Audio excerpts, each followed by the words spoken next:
Assalamualaikum warahmatullahi wabarakatuh. Suatu ketika Nabi Musa ditanya oleh kaumnya, oleh Bani Israel. Kaumnya bertanya kepada Nabi Musa, "Wahai Musa, siapakah orang yang paling alim di dunia ini?" Maka Nabi Musa menjawab, "Sesungguhnya tidak ada orang yang lebih alim di dunia ini selain aku." Nah, ketika Nabi Musa telah menyatakan demikian, maka turunlah wahyu kepada Nabi Musa. Allah menegur Nabi Musa dengan mengatakan bahwasanya aku memiliki seorang hamba yang tinggal di pertemuan dua lautan. Dia lebih alim dengan engkau, lebih alim dari engkau.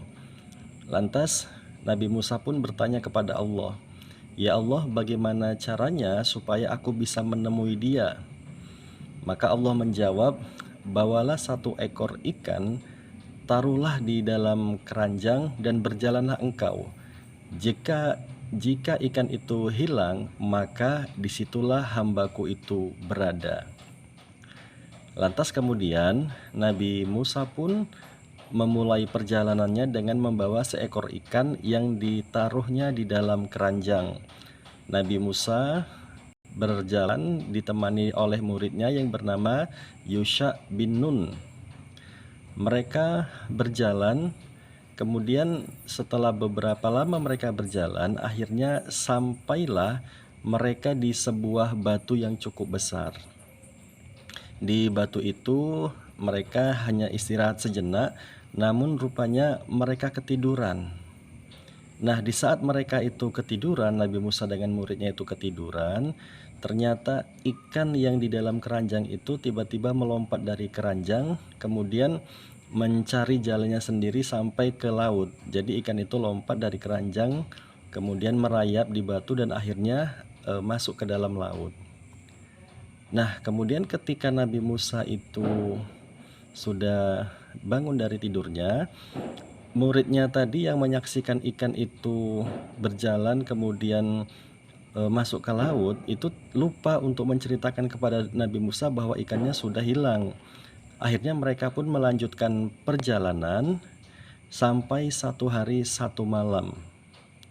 Nah, ketika mereka sudah berjalan sampai 1 hari 1 malam berikutnya, kemudian Nabi Musa pun mengajak muridnya beristirahat. Nabi Musa mengatakan kepada muridnya, "Ambillah bekal makanan itu dan kita akan makan." Disitulah baru muridnya teringat bahwasanya ikan itu sudah tidak ada dalam keranjang. Kemudian muridnya berkata bahwa sesungguhnya ikan itu sudah lepas dari keranjang ketika mereka tidur di batu yang sebelumnya, di tempat mereka istirahat yang pertama tadi. Kemudian muridnya itu Yusha bin Nun mengatakan bahwa tidak mungkin aku lupa kecuali setan yang melupakan aku akan ingatan tersebut. Akhirnya Nabi Musa berkata, "Baiklah kalau begitu kita kembali ke tempat yang semalam, karena disitulah sebenarnya tempat yang kita tuju." Demikian kisah tentang Nabi Musa dan Nabi Khidir. Insya Allah akan kita lanjutkan di video berikutnya. Wabillahi taufiq wal hidayah. Assalamualaikum warahmatullahi wabarakatuh.